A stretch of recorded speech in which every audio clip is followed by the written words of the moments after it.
I'm Tom Davidson. I'm the CEO of EverFi.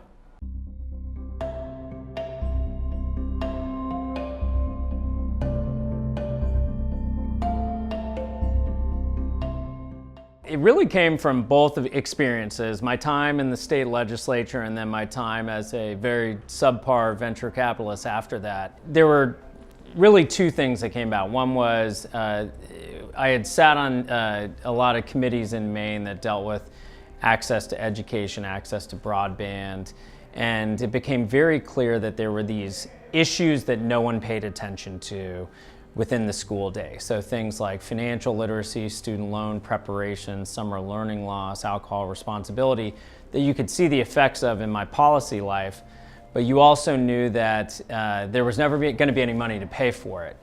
And that was really where my experience working with early stage technology companies came in. It created an opportunity to create a whole new way of thinking about this, to actually attack these issues as a company using scale and technology. And that's really where those two ideas came together, and that was the germinating moment of EverFi.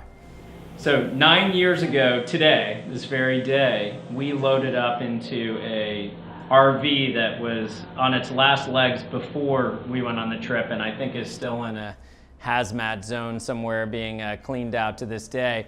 But we knew that we really wanted to do was be on the ground talking to teachers, folks in the community, parents, educators, superintendents, and others to find out really the issues where the rubber hits the road. So we literally started in Trenton, New Jersey, drove, stopped off at the inauguration for President Obama, and made our way through the South, through the Mississippi Delta, through Coosa County, Alabama, and the Black Belt, made our way through East Baton Rouge Parish into the farm towns of Texas, the Tequa reservations of Texas and Arizona, and eventually wound up in Los Angeles. So it was a incredible journey that I don't think we could ever state strongly enough how important that was to us, because we really just learned so much about how school systems worked, saved us a ton of time thinking about how technology could actually be integrated into schools.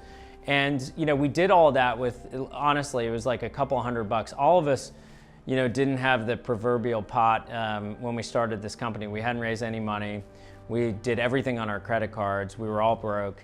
And that couple $1,000s to rent that RV was literally everything at that point, to the point where the last night of that, are sleeping on a couch in the lobby of a hotel, because that was how lean things were as we were trying to build the early technology and get this thing off the ground. I started the company initially with my good friend from college, a guy named John Chapman. And we'd all gone to Bowdoin College together. John told me the second day we were together, he said, the first thing that we're going to do, if we can ever afford it, is bring Ray Martinez on, who I'd known a little bit from college. Ray was the star quarterback, held a bunch of records at Bowdoin, and didn't talk to me much when we were in college. And so we brought on Ray, within a year of starting the company. And we all shared the same thing. They had a really great background in education, and particularly in operations and managing people and growing businesses as part of Kaplan, which at the time was owned by the Washington Post, and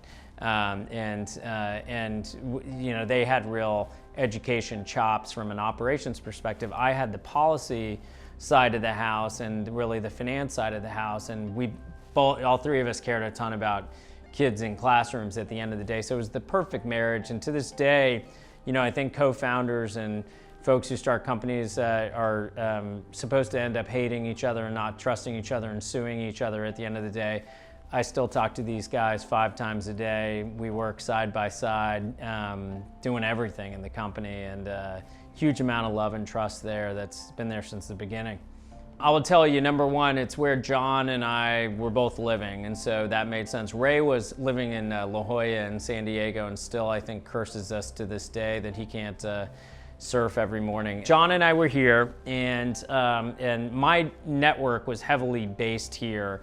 But having said all that, what we learned very quickly was there's literally no better place in the world to launch an education technology company than the Baltimore, Washington, broader Baltimore, Washington corridor. And the reason is, you certainly have the policy apparatus here, Department of Education's here, there's interesting thought leadership here, but more than that, you have about 10 very interesting cornerstone companies in the education space, from Blackboard to Strayer to Sterling Partners and all of their companies, Laureate, K-12, 2U. You just go down the line, there's an extraordinary amount of entrepreneurs. And so one of the things that we benefited from, the people that have been through the rodeo at a Blackboard or somewhere, that you get this from an education technology perspective that we were able to bring into the company, and that was a big help. You couldn't do that anywhere, and you certainly can't do it in Silicon Valley.